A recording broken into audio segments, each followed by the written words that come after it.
الحمد لله رب العالمين والصلاة والسلام على أشرف خلق الله وسيد المرسلين وعلى آله وصحبه أجمعين. رب اشرح لي صدري ويسر لي أمري واحلل عقدة من لساني يفقهوا قولي. اللهم انفعنا بما علمتنا وعلمنا ما ينفعنا وزدنا علما. آمين يا رب العالمين. کتاب ریاض الصالحین میں آج ہمیں جس باب کا مطالعہ کرنا ہے اس کا عنوان ہے باب فضل الزہد فی الدنیا. دنیا میں زہد اختیار کرنے کی فضیلت. والحث علی التقلل منہا، اور دنیا میں تھوڑے پر اکتفا کرنا، تھوڑے پر راضی رہنا، اس پر ابھارا جانا. وفضل الفقر، اور فقر کی فضیلت. اور یہ جو باب ہے یہ ریاض الصالحین کے ہم کہہ سکتے ہیں کہ طویل ترین ابواب میں سے ہے. قرآن مجید کی آیات بھی امام صاحب شروع میں کافی زیادہ لے کر آئے ہیں اور پھر احادیث بھی بہت زیادہ لے کر آئے. اور یہ جو موضوع ہے جو ان احادیث کا ہے، ان آیات کا ہے، یہ ایسا موضوع ہے کہ موجودہ دنیا میں اور جدید دور میں یہ موضوعات اب بیان میں نہیں آتے. اور دنیا پرستی کہہ لیجئے، دنیا کی طرف ایک جو ہوکا ہے وہ اتنا زیادہ بڑھ گیا ہے، اور دنیا کی لذتیں، دنیا کی چمک دمک اور اس کی طرف ہم سب کا جو لپک ہے وہ اتنی زیادہ بڑھ گئی ہے کہ یہ جو موضوعات اس باب میں آئیں گے اور یہ جو عنوان ہے باب کا، یہ چیزیں بہت اجنبی بنتی جا رہی ہیں. میں چاہوں گا کہ پہلے میں تھوڑا سا یہ جو ترجمۃ الباب ہے، یہ جو ہیڈنگ ہے امام صاحب نے اس باب کی جو قائم کی ہے اس کی تھوڑی سی وضاحت کر دوں.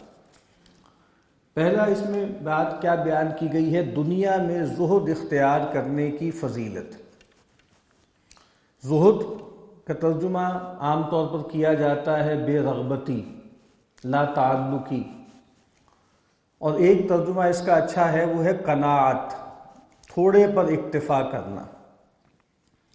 نبی اکرم صلی اللہ علیہ وسلم کے پاس ایک صاحب آئے اور انہوں نے آ کر ایک سوال کیا کہ دلنی علی عمل، اے اللہ کے نبی صلی اللہ علیہ وسلم میری رہنمائی کیجئے ایک ایسے عمل کی طرف، اذا انا عملتہ، کہ جس کو اگر میں عمل جس پر کر لوں، احبنی اللہ و احبنی الناس، تو اللہ تعالیٰ مجھ سے محبت کرنے لگے، میں اللہ کا محبوب بن جاؤں اور لوگ بھی مجھ سے محبت کرنے لگے. یعنی ایک سوال سامنے آیا کہ کوئی ایسا عمل بتا دیجئے کہ اگر میں کر لوں تو اللہ کا پسندیدہ بن جاؤں، اللہ کا محبوب بن جاؤں، اور لوگوں کی پسندیدگی بھی مجھے حاصل ہو جائے، لوگوں کا محبوب بھی میں بن جاؤں. اس سے یہ بات بھی واضح ہو جاتی ہے کہ انسان اگر یہ چاہے کہ نیک لوگ، صالحین اس سے محبت کریں تو یہ کوئی بری بات نہیں ہے، یہ کوئی بری چاہت نہیں ہے. یعنی اگر یہ جو ان کی طلب تھی وہ جینون نہ ہوتی، لیجیٹیمیٹ نہ ہوتی، تو نبی اکرم صلی اللہ علیہ وسلم ان کے سوال کو ہی درست کر دیتے اور کہتے کہ یہ تمہارا ہیڈیک ہونا ہی نہیں چاہیے، تمہارا کوئی درد سر یہ ہونا ہی نہیں چاہیے کہ لوگ تم سے محبت کریں. لیکن بہرحال انسان کے اندر اللہ تعالیٰ نے ایک فطری طلب رکھی ہے. جو ایک حدیث میں الفاظ آتا ہے نا کہ المؤمن مألف، یہ مومن تو جیسے الفت کا منبع ہوتا ہے. ولا خیر فی من لا یألف ولا یؤلف، اور اس مومن میں کوئی خیر نہیں ہے کہ جو دوسروں سے الفت نہیں رکھتا، محبت نہیں رکھتا، اور اس سے محبت نہیں رکھی جاتی. تو اس کا مطلب یہ ہے کہ انسان کے اندر یہ ایک فطری خواہش ہے اور جائز خواہش. تو نبی صلی اللہ علیہ وسلم نے جو اس کا جواب دیا وہ یہی تھا کہ ازہد فی الدنیا، دنیا میں زہد اختیار کرو، یحبک اللہ، اللہ تعالیٰ تم سے محبت کرنے لگیں گے. وازہد فیما عند الناس، اور جو کچھ لوگوں کے پاس ہے اس میں زہد اختیار کرو تو کیا ہوگا؟ یحبک الناس، لوگ تم سے محبت کرنے لگیں گے۔ دنیا میں زہد اختیار کرو، اللہ تم سے محبت کرنے لگے گا، اور جو کچھ لوگوں کے پاس ہے اس سے بے رغبت ہو جاؤ، اس سے کانے ہو جاؤ، تو لوگ تم سے محبت کرنے لگیں گے۔ تو یہ زہد ایک بہت اعلیٰ قدر ہے، اور جس طرح میں نے عرض کیا ہے کہ اس میں اصل چیز کیا ہے، وہ دنیا کے ساتھ تعلق انسان کا ہو، لیکن اتنا نہ ہو کہ انسان کو بالکل ہی وہ باولا کر دے اور انسان اپنی اصل منزل کو چھوڑ دے۔ اس دنیا میں انسان کو جینے کے لیے دو چیزیں بہت ضروری ہیں اس کے لیے، اور مذہب اصل میں کہتے اسی کو ہے۔ ایک اس کو آپ کہہ لیجئے اورینٹیشن چاہیے، ایک فریم آف ریفرنس اس کا ہونا چاہیے۔ تو اہل ایمان کے لیے فریم آف ریفرنس کیا ہے، اورینٹیشن کیا ہے؟ وہ اورینٹیشن یہ ہے کہ یہ دنیا عارضی ہے، دنیا فانی ہے، اور دنیا میری اصل منزل نہیں ہے، یہ میرا اصل ٹھکانہ نہیں ہے۔ یہاں میں ایک محدود مدت کے لیے آیا ہوں، اور اصل میں یہاں پر ایک اجنبی ہوں، یا میں ایک مسافر ہوں، اور میری اصل منزل جو ہے وہ آخرت ہے۔ تو پہلی چیز کیا ہے؟ مذہبی زندگی کسے کہتے ہیں؟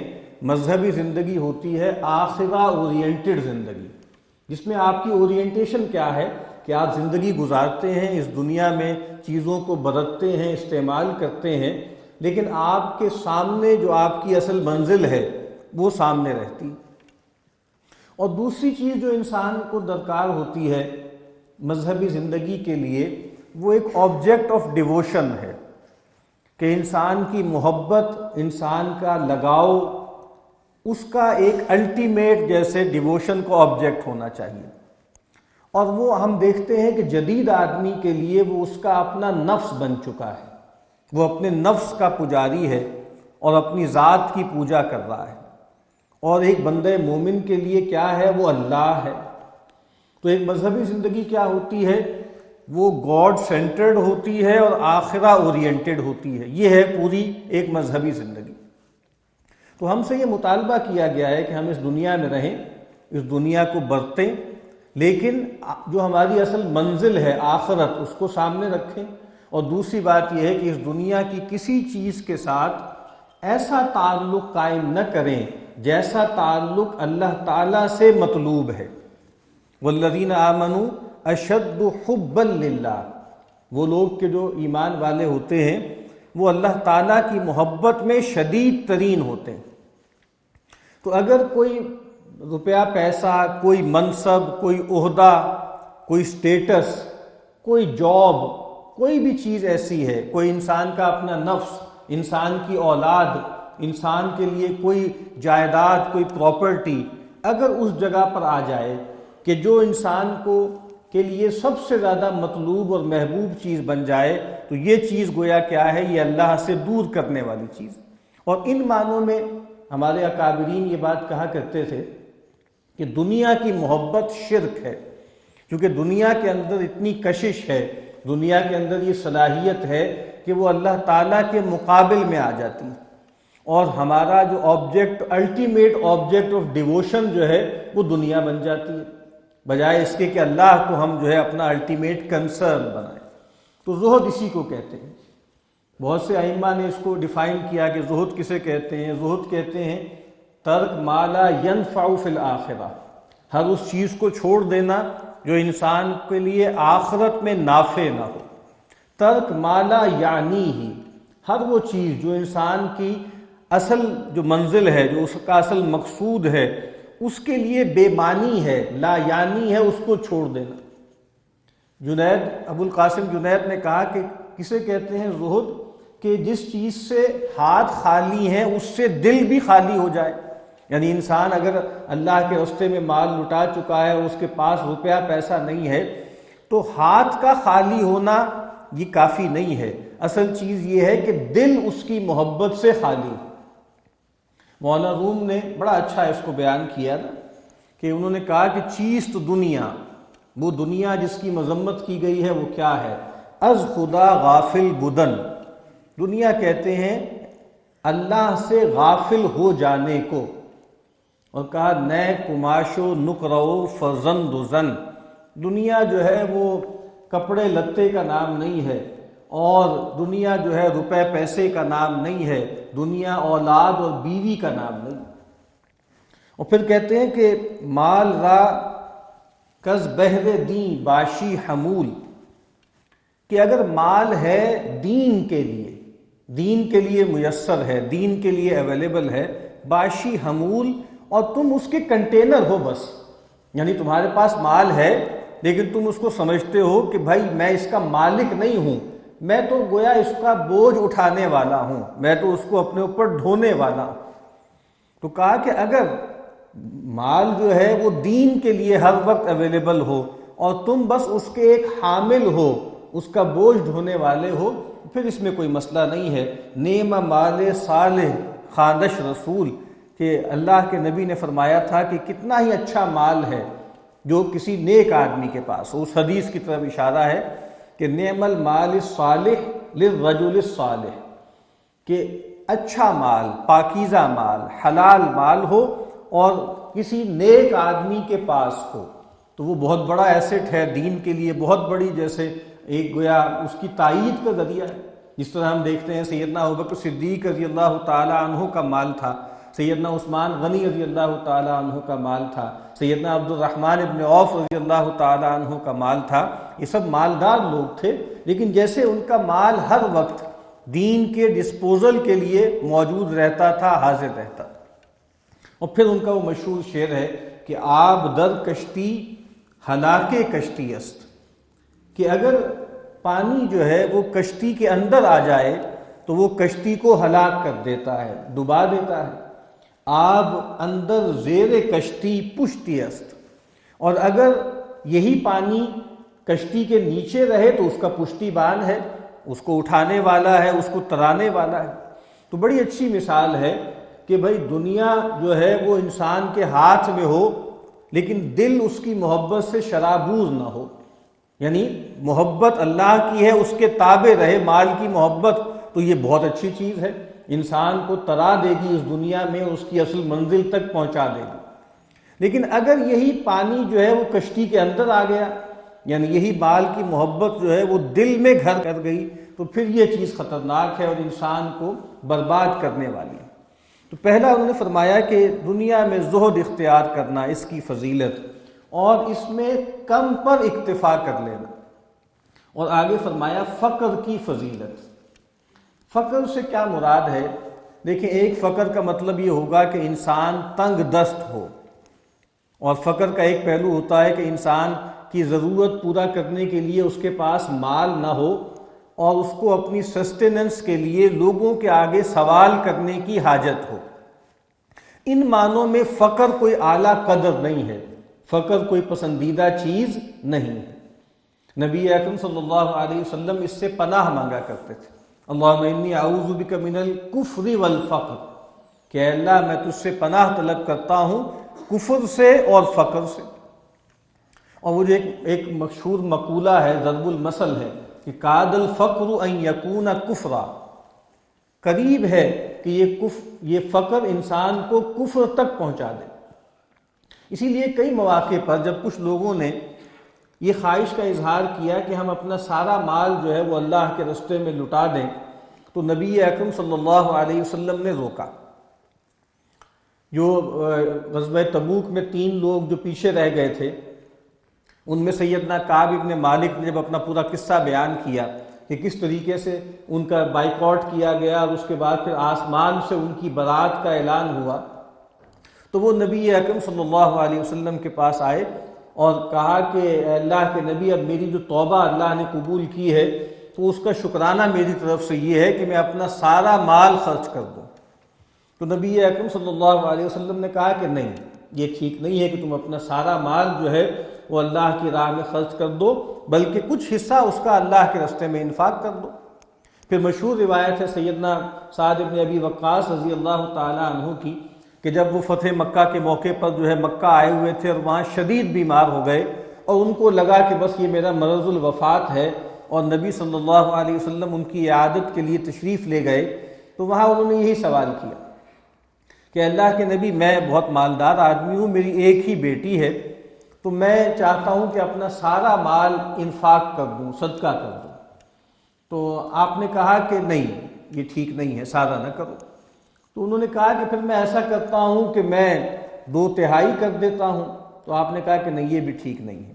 کہا کہ پھر جو ہے وہ آدھا کر دیتا ہوں۔ تو آپ نے کہا کہ نہیں، یہ بھی صحیح نہیں ہے۔ پھر انہوں نے کہا کہ 1/3 مال میں انفاق کر دیتا ہوں۔ تو نبی اکرم صلی اللہ علیہ وسلم نے کہا کہ ہاں، فالثلث ٹھیک ہے، 1/3 ٹھیک ہے، والثلث کثیر، اور 1/3 بھی بہت ہوتا ہے۔ اور پھر آپ نے فرمایا کہ دیکھو، یہ بات کہ تم اپنی وارثوں کو غنی چھوڑ کے جاؤ، یہ اس سے بہتر ہے کہ تم ان کو تنگ دست چھوڑ کے جاؤ کہ وہ لوگوں کے آگے ہاتھ پھیلاتے پھریں۔ اور صدقہ و خیرات کے بارے میں بھی نبی اکرم صلی اللہ علیہ وسلم نے فرمایا کہ خیر الصدقۃ ما کان عن ظہر غنن، کہ بہترین صدقہ وہ ہوتا ہے جو اپنے پیچھے کچھ مالداری چھوڑ جائے، کچھ تونگری چھوڑ جائے۔ ہاں، بہت مخصوص حالات ہوتے ہیں اور غیر معمولی شخصیات ہوتی ہیں، وہ استثناء ہیں۔ نہ ہر موقع جو ہے وہ تبوک کا ہوتا ہے، نہ ہر شخص ابو بکر صدیق رضی اللہ تعالی عنہ کے مرتبے کا ہوتا ہے۔ تو باقی نبی اکرم صلی اللہ علیہ وسلم کی تلقین جو ہے وہ یہی ہے کہ مال اس کو اللہ تعالیٰ نے دنیا میں لوگوں کے قیام کا ذریعہ بنایا ہے، تو اس کو ضائع کرنا یا اگر انفاق بھی کرے تو انسان اتنا کر لے کہ خود تنگ دست ہو جائے، اس کو پسند نہیں کیا گیا۔ تو پھر یہ فقر کیا ہے جس کی فضیلت کے حوالے سے امام صاحب نے جو ہے وہ باب قائم کیا ہے؟ دیکھیے، فقر کا ایک پہلو تو یہ ہے کہ تمام مخلوق، انسان بھی اس میں شامل ہیں، وجودی طور پر فقر کا شکار ہے۔ یعنی انسان کی جو وجودی حالت ہے وہ کیا ہے؟ وہ فقر کی ہے۔ یا ایھا الناس انتم الفقراء الی اللہ، اے لوگو، تم سارے کے سارے اللہ کی جناب میں فقیر محض ہو۔ تو ایک تو یہ بات کہ انسان محتاج ہے ہر وقت اللہ کا، اور اللہ کے بغیر اس کا گزارا نہیں ہے۔ تو وجودی طور پہ انسان اپنے آپ کو محتاج سمجھے۔ ایک کٹیا میں رہنے والا فقیر بھی محتاج ہے، اور ایک محلات میں رہنے والا بادشاہ بھی اتنا ہی محتاج ہے۔ تو ان معنوں میں فقر کا مطلب یہ ہے کہ انسان کبھی بھی اپنے آپ کو آٹونومس بینگ نہ سمجھے کہ میں خود مختار ہوں اور میرے پاس اپنی زندگی کے وسائل موجود ہیں اور مجھے کسی ہستی کی ضرورت نہیں۔ تو ان معنوں میں فقر کہ انسان ہر وقت اللہ کے سامنے محتاج بنا رہے اور اللہ کی طرف سے آنے والی کسی بھی نعمت کو ہلکا نہ سمجھے۔ یہ صحیح روایت ہے کہ سیدنا ایوب علیہ السلام ایک موقع پر نہا رہے تھے، تو نہاتے نہاتے ایک دم ان پر جو ہے وہ سونے کی ٹڈیوں کی بارش ہونے لگی۔ تو وہ نہانا چھوڑ کے ایک دم اپنا کپڑا پکڑا، اس میں ان سونے کی ٹڈیوں کو جمع کرنے لگے۔ تو ایک پکار آئی اللہ کی طرف سے کہ اے ایوب، کیا ہم نے تمہیں غنی نہیں کر دیا؟ تو سیدنا ایوب نے کہا کہ بے شک تو نے اے اللہ مجھے غنی کر دیا ہے، لیکن تیری طرف سے جو بھی عنایت آئے میں اس کا محتاج ہوں، میں اس سے مستغنی نہیں ہوں۔ تو دنیا کے بارے میں اس طرح کا حقیر رویہ اختیار کرنا کہ اس کی کوئی حیثیت نہیں ہے اور یہ بیکار ہے اور یہ ذلیل چیز ہے، یہ ٹھیک نہیں ہے۔ دنیا اللہ کی آیات کا مجموعہ ہے اور دنیا اللہ کی نعمتوں کا مجموعہ ہے، اور دنیا جو ہے سب سے بڑھ کر موجب شکر ہے، موجب ذکر بھی ہے، اللہ کی یاد دہانی کا ذریعہ ہے اور اللہ تعالیٰ کے شکر کا ذریعہ ہے۔ اس لحاظ سے دنیا کی اہمیت غیر معمولی۔ ایک معاملہ تو یہ ہے، اور دوسرا یہ ہے کہ انسان کے پاس مال ہو لیکن وہ اس کو سینچ کر نہ رکھے، بلکہ اللہ کے رستے میں انفاق کرتا رہے۔ انہی معنوں میں نبی اکرم صلی اللہ علیہ وسلم کا جو فقر تھا وہ انہی معنوں میں تھا۔ اللہ کے نبی صلی اللہ علیہ وسلم بہت مالدار تھے۔ آپ کے لیے اللہ تعالیٰ نے خاص طور پر مدینہ میں آنے کے بعد جب فتوحات ہو گئیں تو مال فے کی بنیاد پر آپ کے پاس بہت مال ہوتا تھا، لیکن اصل بات یہ ہے کہ نبی صلی اللہ علیہ وسلم اپنے پاس کوئی مال روک کر نہیں رکھتے تھے اور سارا مال اللہ کی راہ میں خرچ کر دیتے تھے۔ نبی اکرم صلی اللہ علیہ وسلم نے فرمایا کہ اگر میرے پاس احد پہاڑ کے برابر بھی سونا ہو تو مجھے یہ بات پسند نہیں ہے کہ 3 دن کے بعد اس میں سے کچھ بھی باقی بچے۔ مگر یہ کہ میں اس کو اللہ کی راہ میں انفاق کر دوں، سوائے اس کچھ مال کے جو میں قرض کی ادائیگی کے لیے اٹھا رکھوں۔ تو یہ ہے فقر، کہ انسان کے پاس مال ہو بھی لیکن وہ اس کو اللہ کے راستے میں خرچ کرتا رہے، اللہ کے راستے میں لٹاتا رہے۔ تو آج ہم نے بس اس کے جو عنوان ہے اس کو پڑھا ہے کہ دنیا میں زہد کی فضیلت اور دنیا میں کم پر اکتفا کرنا، کم پر راضی ہو جانا، اور فقر کی فضیلت۔ دعا ہے کہ اللہ تعالیٰ ہمیں